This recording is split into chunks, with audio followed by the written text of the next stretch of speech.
Market को आप अलग तरीके से देखें और ग्राउंड चेक यानी कि इकोनॉमी के अंदर जो हो रहा है उसको आप अलग तरीके से देखें। एक बार सौमित से जल्दी से कनेक्ट करते हो, जानते हैं कि खबर क्या थी पूरे डिफेंस स्टॉक्स को लेकर। सौमित बता दीजिए आप।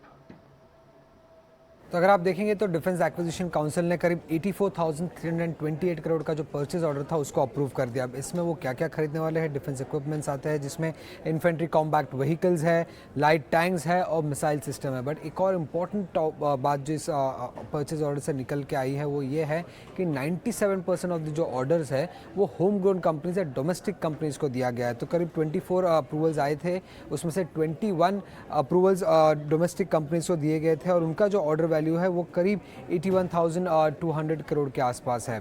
तो इस दम पे कौन सी डोमेस्टिक कंपनीज है जो फोकस पर रह सकती है? सबसे पहले भारत फौज आता है क्योंकि उन्होंने रिसेंटली आर्मी को कॉम्बैक्ट व्हीकल सप्लाई किए थे। उसके अलावा एमटार टेक है, पारस डिफेंस है, एस्ट्रा माइक्रोवेव है जो भी मिसाइल सिस्टम में काम आ जाती है।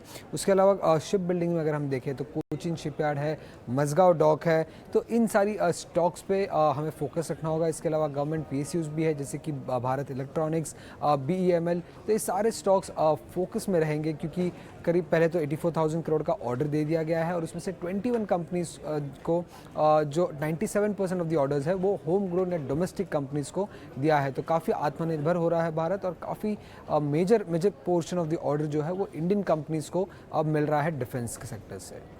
शुक्रिया सुमित, ये न्यूज़ भी हमें समझाने के लिए। तो डिफेंस स्टॉक्स को आपको नज़र में रखना है, ये बड़ा ट्रिगर भी है जो सुमित बता रहे हैं परचेज एग्रीमेंट्स का। लेकिन